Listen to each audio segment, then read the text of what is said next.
The Atlanta Hawks and San Antonio Spurs are discussing a trade around John Collins, which I'm not too surprised about, but this other name that has been involved in trade talks is shocking to me. The Spurs are listening and fielding offers for their young all-star, Dejounte Murray.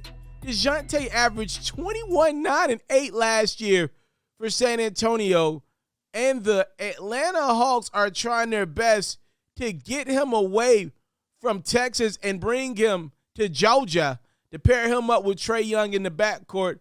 John Collins, I'm not surprised about. Anybody who knows what Atlanta's got going on, they've been willing to come off of John Collins for quite some time, even before they paid him last offseason, especially coming off the season that Collins had, which I will say was subpar for his standard. It was not the season that he had a year ago. Keep in mind, the Atlanta Hawks made it to the Eastern Conference Finals.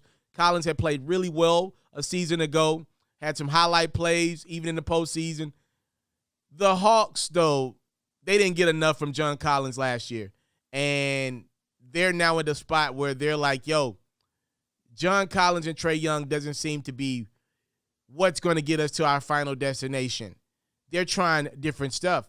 Now, the San Antonio Spurs have responded to Atlanta Hawks calls and anybody else out there by letting them know, if you want Dejounte Murray, it's going to take a Drew Holiday-like package. That's an interesting one because I had a hard time finding a comparison for Dejounte Murray with the upside that he's got. Again, Drew ain't averaging 21, 9, and 8, but you get the comparison. Dejounte would likely require about 3 first-round picks if you're a team out there looking for his services, which is why the Atlanta Hawks are unlikely to land Dejounte, even though they're trying. That's what went for Drew Holiday in that Milwaukee Bucks, New Orleans, and Pelicans trade a couple years ago. I'm shocked, man. I don't know what Greg Popovich's thing is with Dejounte, but the kid is super talented to me. I would keep him around in my franchise. I mean, San Antonio, for the most part, then built this kid up, and to trade him this early in his career, that's an interesting one. I look at some of the things that New England Patriots head coach and pretty much runner of the franchise for the most part, Bill Belichick, he's been making some very questionable moves post Tom Brady.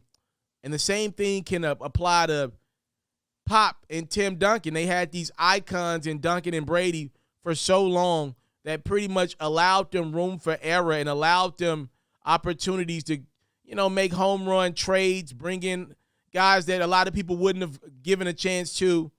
But now with Duncan and Brady gone, I'm questioning some of these older statesmen, legendary, all-time great coaches' decision on talent. The Patriots have given away a lot of great defensive talent over the years since Brady's been gone. And the Spurs already lost Kawhi years ago.